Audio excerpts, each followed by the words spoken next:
Welcome, I'm Barbara Marcum and I'm the Director of Senior Resources for the City of Westland. This is Friendship Focus, and with me today is Mayor Mike Londeau. Hi Mike, how are you? Hey Barb, how are you? Thanks for having me back again on Friendship Focus. Oh, well, I did this actually for a reason. Many of our seniors don't use a computer.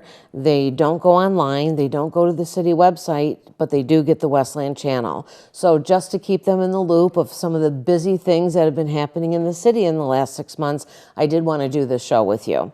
So welcome to the show. Thank you. And we're going to go over some different initiatives and things that are really important to you. Okay. Originally, your primary focus has been clean and safe neighborhoods, creating a healthier and more vibrant community, exercising sound fiscal judgment. Okay, so this is really important to the city and anybody who's a taxpayer in it. Yes. Okay, finding efficiencies within the government, protecting the environment, public safety, and enhancing Westland's image and brand. Those are all really great things, and they make great communities. They really do. They really do, and it's the heart and soul of Westland, and we're proud to have a great team with you included in it, and we're just moving forward with positive results. That's all we're trying to do. Well, it's been a busy 6 months, so let's talk a little bit about some of the initiatives that you've done. The leaf pickup, what is that and why is it so important? I know we didn't have it for a while, so give us a little background. You just teed me up perfect. So why it's very important is we haven't had it for a while. So it's a service that many, maybe we took for granted at one time. The city of Westland used to do the bulk leaf pickup program.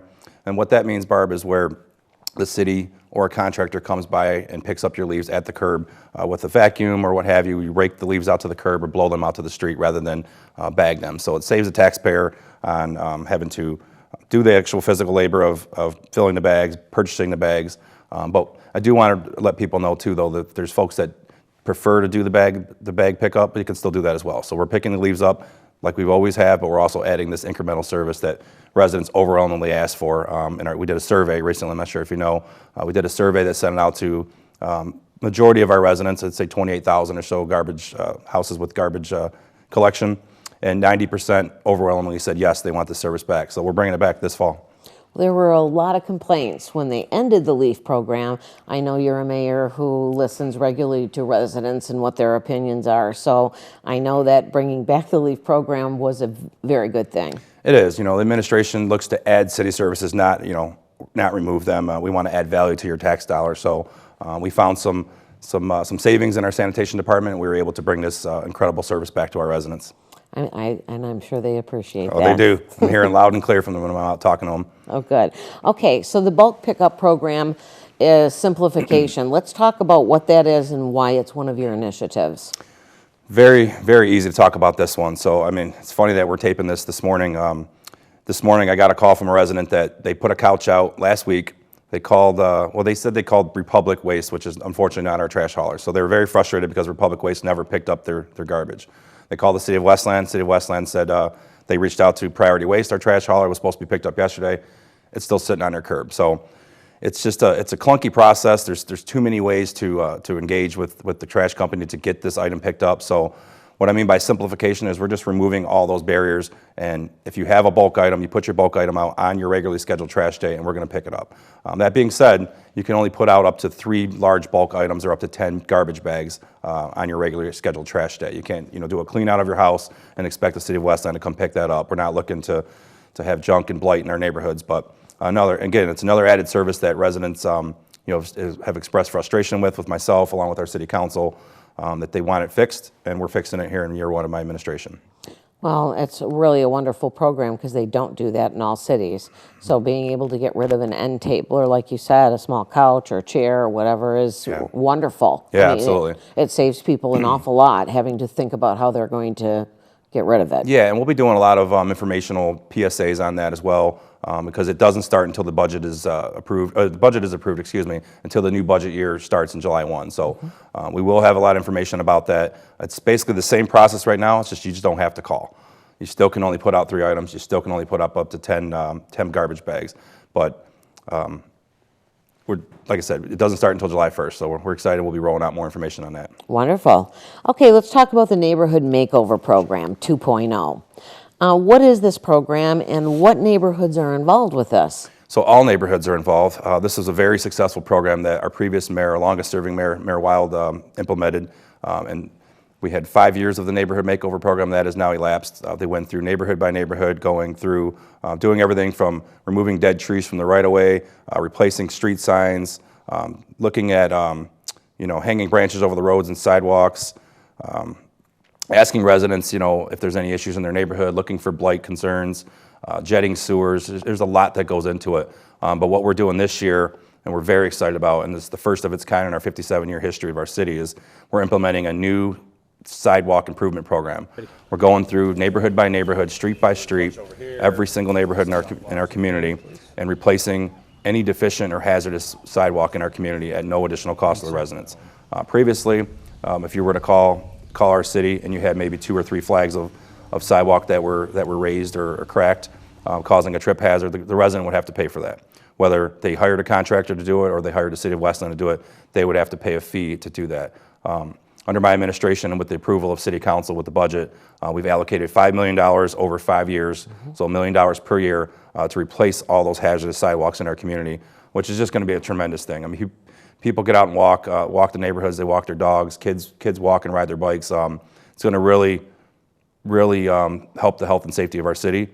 And it creates walkability. It does. And we're going to prioritize first around parks and schools because we think that's really important. There's a lot of activity around those areas. So you'll see the neighborhood services department and our Department of Public Services in your neighborhoods more than ever. So if you see them out there, maybe say hi to them and offer them a water or something. They're going to be out marking those sidewalks here starting this fall, or this spring and summer and fall, excuse me.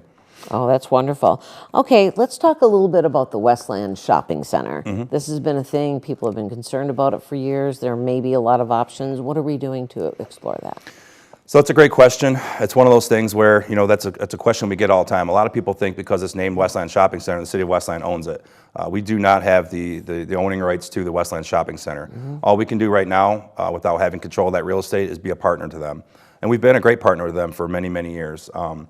And I'm not afraid to say it. They've had new ownership for the last few years, and the mall's fallen off. And I came out very critical of them when I first was appointed mayor.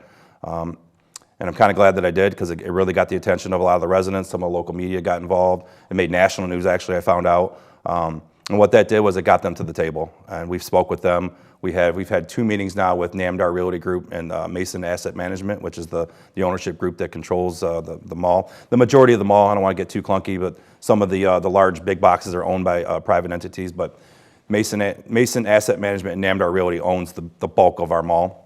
But it got them to the table, and they were very excited to sit down with us. They actually hired a new COO, and his entire role is to redevelop what they're calling distressed properties. And Westland was actually on the list of distressed properties that they see that there's value there, and they see that there's issues there. They want to work with us. They got a great relationship with our economic development team. Aubrey Marab and her team have done a great job with keeping communication with them. And with that being said, too, I've taken a little bit of criticism that I'm calling it, trash and calling it, saying different things about the mall, but the mall's not trash. The people that work there are great people. We have a great management team and staff there that works there. We have an incredible relationship with the current mall management that's there, the tenants that are there. It was never no shot at the tenants. It was never no shot at the mall management there. And they know that, right? They know it's just political posturing from certain people, but we have a great working relationship with the mall. We want to continue that. Well, now we have a direct line of communication with the actual ownership group who wants to partner with the city of Westland and look for development opportunities in the area to possibly bring some single-family homes, along the outlots of the property, or redevelop the Macy's property, the Sears property, and so on. So very, very productive couple meetings, and we're looking forward to continuing the conversation with them. Well, dialogue is the most important thing. You may not come to a compromise or a solution right away, but just having that good relationship makes all the difference. So, and they're talking about, all of the brick and mortar stores. And so it's not just a concern of Westland. I think people are looking at it all over at the big shopping malls. They are, Barb. And if you know Southeast Michigan, if you follow the news at all, there's a lot of shopping centers in Southeast Michigan that have done redevelopment. So Lakeside Mall in Sterling Heights is they've worked with the developer that's bringing some mixed-use development to that site to enhance the mall. I'm trying to think of the other one, Northland Mall, Eastland Mall, all those different malls in the area that are distressed and having problems with retail are looking to bring more vibrancy to that area. And that's what we're looking to do too. So I want to talk just briefly. We are actually in the process of building a new state-of-the-art $12 million park We're calling it the Annex at Nankin. It's going to be directly right across the street from Westland Shopping Center, where the old service merchandise property is that a lot of folks know and love. It's been sat vacant for many years. We've had a hard time getting a redevelopment on that site. So our TIFA board, which is our Tax Increment and Finance Authority, working with the City Council and working with the administration, have identified a beautiful park structure that's going to go there. We're looking to add a nice, beautiful outdoor space. We're calling it kind of an urban park design, adventure park. So a park that all ages can enjoy, and it'll be year-round. We're looking to bring different type of festivals here, outdoor concerts, and it's going to be completely different from anything you've ever seen in the area, and particularly in Westland. So we're not going to have, your basic swing sets and slides and all that. There will be features for kids to do, but it's going to be different type of things. That's when we say adventure park. So there'll be logs to kind of play on, and water features, and a raised lawn. So kind of like an amphitheater, mini amphitheater, much like some cities have. So really, really excited. And what we think that's going to do is going to be a big economic driver for that area. And the mall, the shopping center, the ownership loves the idea. They saw that project, and they were extremely excited about that. And that also, I think, got them to the table to try to do some redevelopment on their property. So, I think that's definitely something to really look forward to Yeah. in the community for children and adults as well. and we're going to be looking for. I know we reached out to all of our staff for different. We want different programmable events. I know we're going to want to have some senior events there as well. We have control of the land on Nankin Boulevard. We can close Nankin Boulevard down, do a street fair, and tie that into our park. And again, we're working with the shopping center on a shared parking agreement as well, because we're going to need parking for all these people that are going to be coming to our incredible city. So a lot of great things coming, and that's going to be coming. We're looking to break ground on that park, I think, spring of 2024. Well, you did participate in our 5K I did. event, and maybe we could do it at the park at some point. That would be great. Yeah, that would be Be great. really great. Yeah, would love to. So Okay, let's talk a little bit about the Ford Road corridor. Sure. Okay, so, this has been something, Westland ended up with the mall. I think it was like the first mall in America. And so I remember Newburgh Road, oh, this is going to date me, when it was literally a dirt road. But anyway, so the thing is that we really didn't have the plan for the city. It was really farmland, and it kind of expanded out of Ford Road, and there really wasn't a city plan because, like Plymouth or Northville, they had a downtown area, and we just really never had that. So let's talk a little bit about Ford Road, because that is probably the main thoroughfare through Westland. It is. It's the heart and soul of our city. I think, last I checked, there's about 35,000 vehicles travel that road daily. You got people coming from Detroit, Dearborn Heights, Canton, Plymouth, Northville, all over town. A lot of people use that road for, access to different jobs and stuff. But it's been the heart and soul of our city. That's where our former city hall used to be, our recreation center. And we're looking to redevelop that area. We've, these new developments have revitalized some vacant commercial spaces along Ford Road. You mentioned Newburgh Road at Newburgh. The former Feasters property sat vacant for years. I mean, years and years and years. It was, you had the Feasters property with their building and everything. Once that was removed, you just had vacant land there for many years. And what really spurred that area redevelopment was the $6.5 million investment from Tommy's Car Wash, who's been an incredible addition to our community. People love that place. I go through there often with my vehicle. Not sure if you do, but people love that car wash, and that spurred development next door to a new $1.4 million investment from DQ Grill and Chill. So that's the Dairy Queen. They moved over they used to be in the Kroger shopping center. They've been there for a long time, a great partner with the city of Westland. They relocated next to Tommy's Car Wash. There's a line around the building for that building, especially in these hot summer months. And then obviously there's a line to wash your car as well. But not only that, our first cannabis provisioning center is going to be open up a 5,747 square foot building. That's going to be a $1.7 million investment right next to the Dairy Queen. So 3 huge investments all right next to each other, just adding so much vibrancy to that area. They're always busy. Yeah. I mean, we're right on, the Friendship Center is right on Newburgh. So, I mean, we see all the time, and you're right, there's a line always at the car wash. DQ is doing really well, and the summer is coming up. Kids are out of school or going to be out of school. So, yeah. And there's one more I want to touch on. The Heartland Vet Clinic, which is a $925,000 investment, is going at the corner of Ford and Carlson. A lot of people are asking questions. What's going on there? Why is there, what are they building there?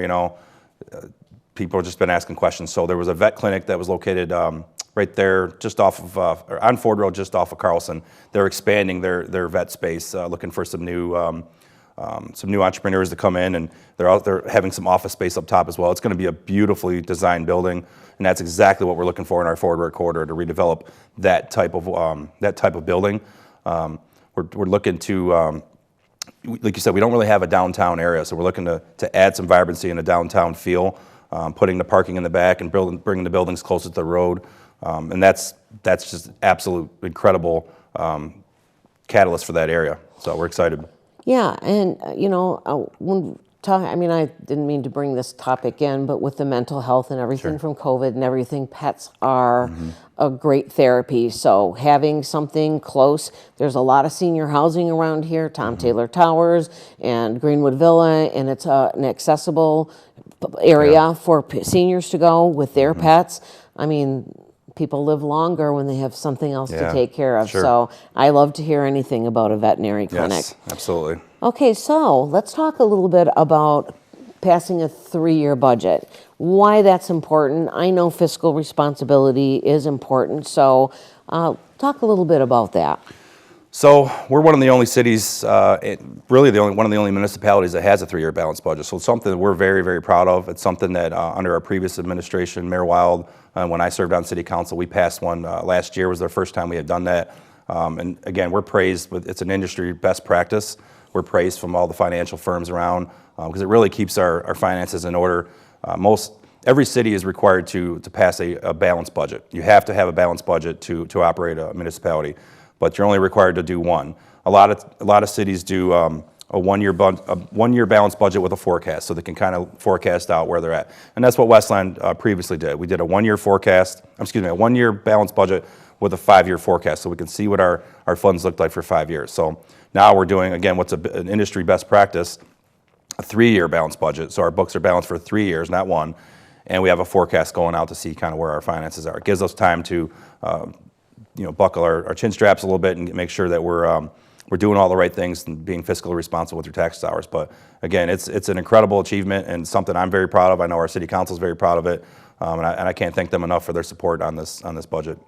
Well, through this budget, we have some real good improvements that are going on through the city. The water and sewer projects, we have 611 miles. It's a long way, isn't it? Yes, it is. And while you can't always see it above ground, okay, so people, don't realize just because you don't see it doesn't mean that it's not important to the infrastructure of the city.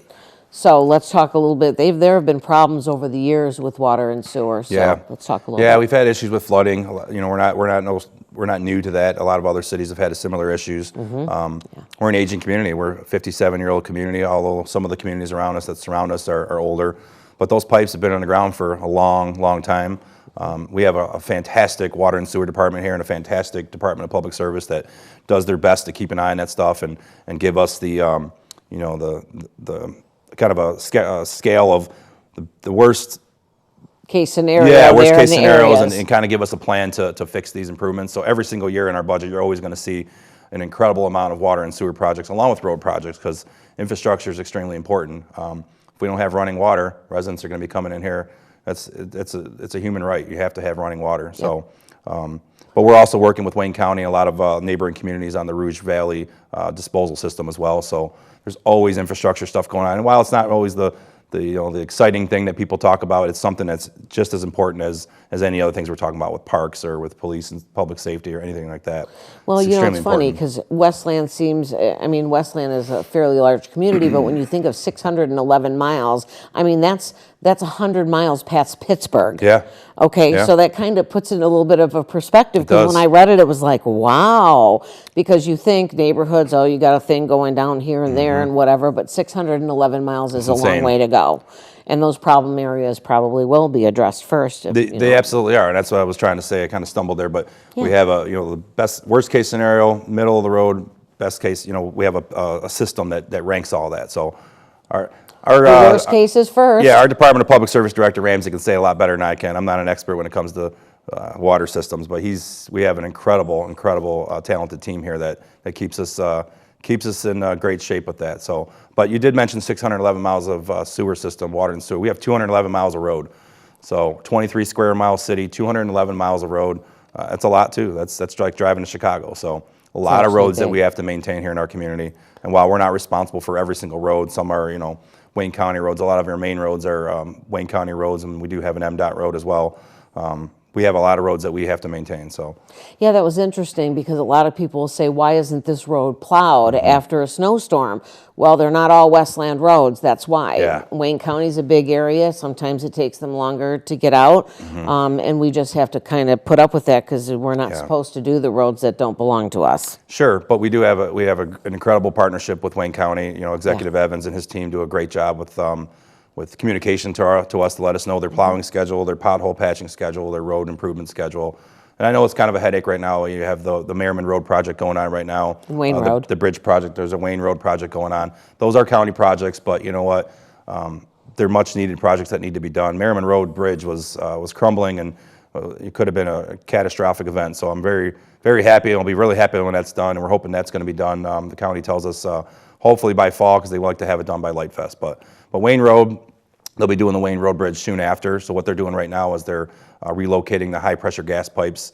They have to get all that infrastructure, all that work done. All the utilities have to get their work done before they do the bridge repair. But pretty soon we'll have 2 or 3 brand new bridges here in the city that were New roads, too. new roads that needed to be done, and we're very excited. So. Well, I've been down Wayne Road, and it really, I mean, other than 5 o'clock traffic or whatever, it's pretty good. Yeah. And what they did is you can still get into the businesses. Yeah. They kind of edge the road, so it's a little dip, but nothing terrible. So it's not really bad. It flows pretty smoothly. So while it's maybe just a little bit of, an inconvenience, it certainly isn't anything where you're waiting, for a long period of time. I've been telling folks, because we had some frustrated residents call our office, and we just let them know, while it is a county project, we realize it's a short-term pain for long-term gain, right? It's going to be a benefit to our city, and everyone's going to be really happy when it's done. Or everybody's upset when it's going on, they see the orange barrels, but when it's done, everyone's very Happy. Very excited, yeah. Well, it's funny because I think residents just want to be heard. Yeah. You know what I mean? So when you listen, and a lot of times just explaining something, they go, okay, I didn't understand that, or I didn't know that. So, it's always great, and I know you're a listener of our residents, so. And that's why shows like this are very important, so that folks know that they can call us at any time, or call any of us. We're here to serve them. We are. They pay our salaries with their tax dollars, so we're here to serve them. We're always here to answer any questions and give them the biggest bang for their buck. Yes, absolutely. Okay, we have 2 new ordinance officers through the new budget as well. Yeah. Which is great. What do ordinance officers do? So we like to call them neighborhood specialists instead of ordinance officers. This is kind of a better term. So you'll see the trucks driving around that says neighborhood services on there. That's a very important function of our government. So we get a lot of complaints, especially right now this time of year with the grass growing. Well, it's not growing real well right now with not a lot of rain, but usually in the early to mid-spring when we get all that rain, you get a lot of grass complaints and a lot of different things, and people with trash in their yard or debris around their house, different things. So it's just very important. We get a lot of complaints on that. So these men and women at work do an incredible job for our city, but they were stressed to the max. So we've added 2 new ordinance officers as well, full-time, to have them out there full-time Monday through Friday. We're hopefully going to try to expand into the weekends, because we get some complaints on the weekends as well. Or we also get on the weekends a lot of those folks that come out and like to put their little yard signs in the right of way, which is illegal, by the way, putting out garage sale stuff or sale, any type of sale. You get different people putting their stuff out. We'll buy your house and stuff. They know the ordinance officers don't work on the weekends, so they put them out in the right of ways, which is illegal. So we're trying to crack down that as well. So again, anybody has any complaints on anything neighborhood services wise, you can call my office anytime, 734-467-3200, and we'll get somebody out there to evaluate the problem. Okay, one of the main priorities you had in your administration is public safety, and now we're seeing some funding support for police and fire. I know that this is a stressful thing for a lot of communities. I am one of the people, I love our boys in blue, keeps us all safe. I'm all about that, and fire protection. Yeah. So I do think I share that 100% wholeheartedly with you. So we are seeing some more support for our police and fire. We are. It's a tough time to be a police officer, as you know, looking in the media. A tough time to be a firefighter, and we're just not getting the same amount of applicants. It's not just a Westland problem; it's a national problem. So what we've done is we took a hard look at our contractual agreements between our police and fire departments, worked with them on a few wage increases and some other structural changes within their contracts. We think it's going to make us more competitive with some of the local departments. So right now, when I mentioned there's not a long list of folks that want to be a police or a firefighter, but what they can do right now is they can what we call contract shop. So they can take a look and say, okay, what's Westland's contract look like? What's Livonia's look like? What's Northville's look like? What's Dearborn's look like? And they can shop and find the best opportunity for, which is absolutely what anybody should do. You want the best opportunity for yourself, but for a while there, Westland just wasn't competitive. We were way down the list as far as folks wanting to apply here. Yeah, retention is a big deal, being able to keep your officers. We were losing a lot of folks exactly to lateral moves, so when some of these other cities, I mean, even as far as St. Clair Shores and Roseville, we lost officers too because they fixed whatever their problem was. And there's recruitment fairs, there's different things that go on, and these guys, these men and women see it.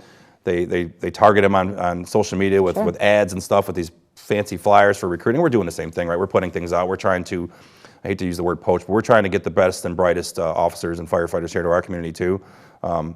Veteran officers or brand new officers or firefighters as well, because you can't put a price on someone that has the experience in law enforcement or firefighting. So if we can get somebody from another community that's got maybe 6 to 8 years in service, they can come here. It cuts back. Well, we still have to train them to our policies and procedures. It cuts a little bit on some of that time.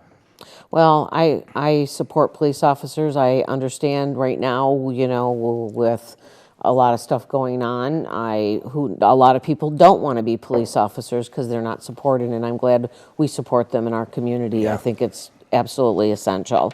Okay, we did talk a little bit about our $5 million over 5 years in the sidewalk thing. Why that's so important, because the walkable community is something, and they talk about aging and being able to walk safely on all the sidewalks. So I did want to mention that again. Yeah, sure. The other thing is that when you get people out and out of their house, not only is it healthier for them to walk, but they can interact with other people as well and their neighborhoods and get to know their neighbors. So I think socially, it's something that we want to do, and physically, we want them to be able to walk too. So I think not only just because of the safety factor, but because it increases their ability to walk and be healthy, and socialize as well. Yeah. Okay, so we have funding support, with the retention and recruitment to police and fire. Let's talk about the police, and we just invested in 20 new Ford Interceptors. Now, I think that kind of sounds kind of like a fast car, through ARPA. So first, can you explain a little bit about what the American Rescue Plan does and about those 20 police vehicles? So ARPA, a lot of people hear that term, they call it ARP or ARPA. It's like you said, it's the American Rescue Plan Act. It was passed by Congress, I believe, 3 years ago now, under President Biden's administration, and approved by Congress. What that does is it helps communities with lost revenue during the COVID pandemic. Cities were shut down, the states and government was shut down, so we had no revenue source. We had no other than our taxable income coming in. So every municipality lost some type of revenue coming in. We not only lost our revenue, we lost our state share revenue, we lost a lot of revenue sources. So the city of Westland was awarded $26.5 million in American Rescue Plan Act dollars. And while there are some guidelines on how that money can be spent, like we can't use it for pensions, we can't use it for things like that, we did choose to use it for a lot of infrastructure. We used it for a lot of our capital needs. And one of the capital needs that you just addressed is an incredible achievement for the city of Westland. We're, again, on the cutting edge of technology and innovation here in the city of Westland. We purchased 20 new hybrid police Explorers. And while they may be fast, they're efficient. It's going to cut down some of the fuel emissions that go into our air. Are they electric cars? They are hybrid. Okay. So they're hybrid Both. electric and gas, exactly. Okay, great. So we have 20 of them. You'll see them. They're really beautiful. They're gray in color now. It's the first time we've ever went to this gray color. We've had a silver police car back in the past, but they're really sharp, and you're starting to see them roll out right now. We have 20 of them, but it's taking a little bit longer to get them all outfitted with the lighting and the sirens and all that kind of stuff. Yes, our regular police vehicles are black, I think. Yep. Okay, and then with the gray, so you'll be able to check them out when you see them on the road. You'll know which ones are which. Yeah, and we also purchased a Ford F-150 Lightning as well. That's an all-hybrid vehicle as well, so you'll see that out there on the streets as well. Our community police officers typically use that, but it's another beautiful addition to our community, and we're being praised. Our chief, I met with our police chief yesterday, he said we're being praised, and folks are calling from other departments asking how we did it and how we like it, and asking if they can come take a test drive on them and everything. So Westland's on the cutting edge of innovation and technology once again. So, and sustainability, of course, with using the hybrid. Sure, absolutely. Let's talk a little bit about the mission to Mars. Okay. Where are we with that? I know you said that the DDA is really focusing on that area and the Ford Road area and all of that. So let's talk about Mission to Mars. What is it? Where is it? And let's talk a little bit about that. Oh my gosh, how much time we have. That's an exciting project. I mean, Mission to Mars is going to be something like the world has never seen. I mean, it's going to be our first ever fully inclusive design with barrier-free access for kids of all ages. They're doing the pour-in-place material, which is the soft, rubbery surface that if the kids were to fall, they fall on a more soft surface. We replaced that. We used to have mulch out there, so that'll help also with people with allergies. Like I have allergies when I'm out there, so that's going to be incredible. Well, and not only that, I mean, you have this great play structure going up. You also have the spray park. Yeah. Okay, and then we also have the farmers market. When I went by there the first day it opened, it was like, wow. Yeah. I couldn't believe the number of people who were there. Yeah. That's a wonderful thing to hear. There's so much vibrancy going on at Ford and Central City or Ford and Carlson, whatever side of the road you're on. And it contributes to this administration working with our city council and with our DDA. Folks at home might not know what the DDA is, but they're so important to our community. It's our Downtown Development Authority. And what that is, it's a taxing jurisdiction along Ford Road and then a partial part of Wayne Road. And it's local business owners that are on that board that what their tax dollars go to these type of improvements. So these business owners are giving back to their community by building the farmers market, by building this fully accessible Mission to Mars play structure, by building this beautiful spray park. I mean, we invested over $3 million into the rebranding of that last year. So that's packed every day in the summer. So Sure. Seniors that are at home, make sure to bring your grandkids by because you will be the hit. You'll be the favorite grandparent on the between the husband and wife, whatever grandparent brings them over is going to be the hit if You they got bring it. them to the City of Westland's parks. You got that right.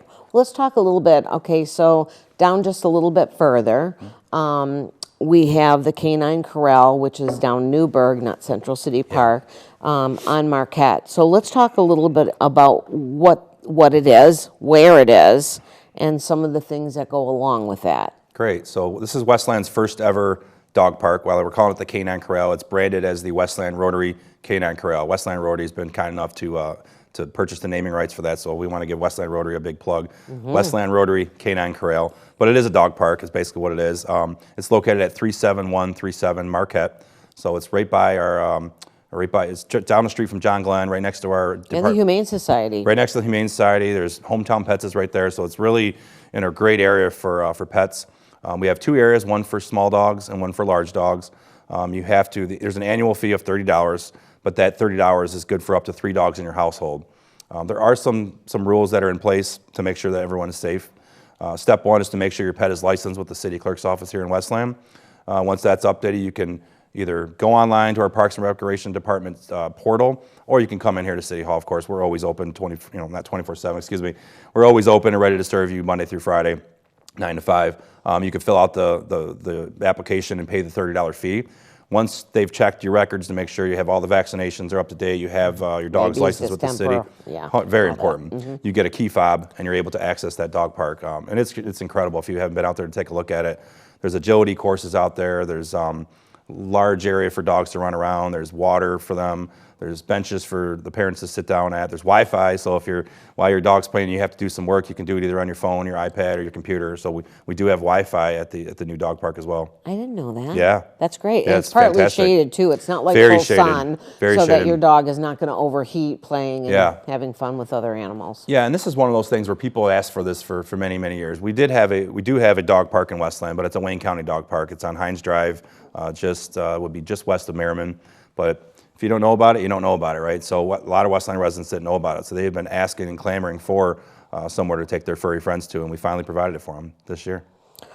We have a big event coming up, Blues, Brews, and Barbecue, Mm-hmm. which is an annual event. And the one thing I like so much about that is that it brings out not only our community, okay, but people from other communities as well. And as I talked about before, mental health and being isolated with COVID, it's really important to have these walkable sidewalks and all of these events. We have our community gatherings, Yeah. and then and we also have the walkability. We have Blues, Brews, and Barbecue. let's talk a little bit about Blues, Brews, and Barbecue, and then we'll touch on the concert series. Great. So Blues, Brews, and Barbecue has been a signature event here in the city of Westland. Ironically, that's kind of how I cut my teeth here in the city, was being an MC for Blues, Brews, and Barbecue back, 10, 11 years ago, whenever it started. So if you go back and look at some of the archives, you might see this ugly face on TV with a microphone in my hand. But no, Blues, Brews, and Barbecue is our signature event. It's Western Wayne County signature event. It's on August 4th and 5th at Central City Park, right at Ford and Carlson, again on the old site of the former City Hall. We bring in the best blues artists, with delicious barbecue, cold drinks, and great music, of course. So come on out, it's free. The first day is Friday night is a family fun day, and then on Saturday family fun day is on Saturday, I'm sorry. But Friday's a great day to come on out, and then Saturday is the big show. We do a out of this world fireworks show and a drone show, which has been an amazing hit. Hugely popular. Someone asked me, when did we start doing fireworks? I said, well, we started doing it, I believe the year of the 50th anniversary, and once we did it, we never would not be able to do them again. I mean, every single year we've done fireworks now, and then we did a drone show one year. Now everyone says they wants the drone show every year, so every year it just gets bigger and bigger and bigger. And better. And better. And what's really cool about this is, a lot of the proceeds go to local community organizations. So we have groups that come out. Many seniors are out there actually helping out local senior groups or people that like to volunteer. Yep. And they work within the grounds to keep the grounds clean, to work the entrances to make sure no one's bringing in, food or drinks, because you're not allowed to bring anything off, anything from off-site in. You're not allowed to bring your pets in, unfortunately, unless they're a trained service animal. So those people are very important to us to have as volunteers, but they are able to volunteer their time and then get a nice amount of money donated back to them from the event at a later date to give back to the community. So not only are we giving it back to the community, they're also giving the money back in the community as well. So it's just a trickle effect, ripple effect, I guess.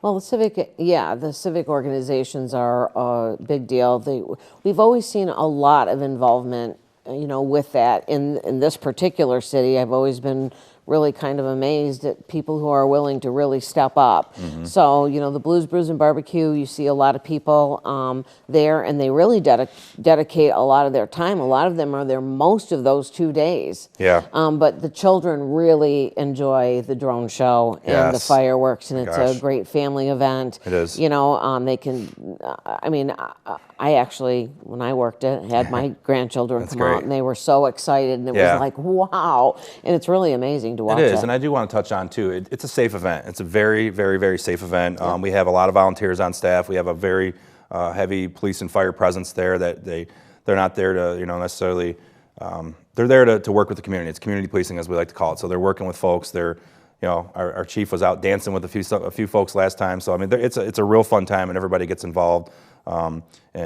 Parking is a challenge, obviously, with having most of the grounds covered with stage and tents and those things. But we do have free parking at John Glenn High School, at Central City Park down the way, Friendship Center. We have shuttle buses that take you from those different places. So there's a lot of parking around, and a lot of folks too. And this is something I used to do as a kid, like when Westland used to do the Westland Summer Festivals. They just sit along Ford Road, and that's fine too.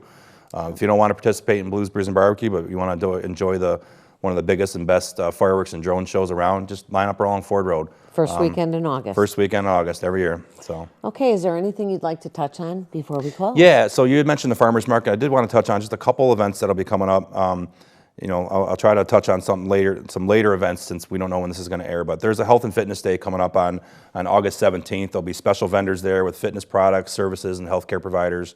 There'll be fitness classes and advice by Crunch Fitness and experts. There'll also be a market bounty raffle. So people love raffle; they like free stuff. So that's exciting. And then you did mention the summer concert series. I'm just going to pull my notes out here.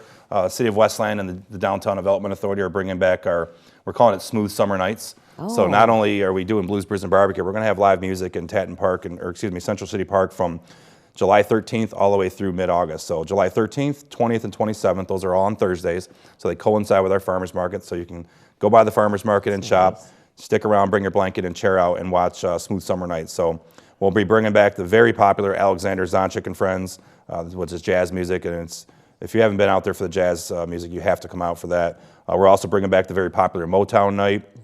And also we'll be bringing hot country nights as well. We'll be having a couple different country artists. We're working with one of our local country stations, 99.5 WYCD, to bring some of the biggest and best country local acts here to Westland. So again, Great events, all free events right here in our city. So make sure to come on out, bring your family, bring your grandkids and everything, and come on out and enjoy a free time. Yeah, and for those of you who have a computer, you can go to cityofwestland.com and click on Facebook so that you can get all the latest things that are going on with the city. I want to thank you, Mayor, for taking your time to be on the show so that we can catch those seniors who are not internet savvy. And thank all of you for joining us today. I'm Barbara Marcum, and this is Friendship Focus.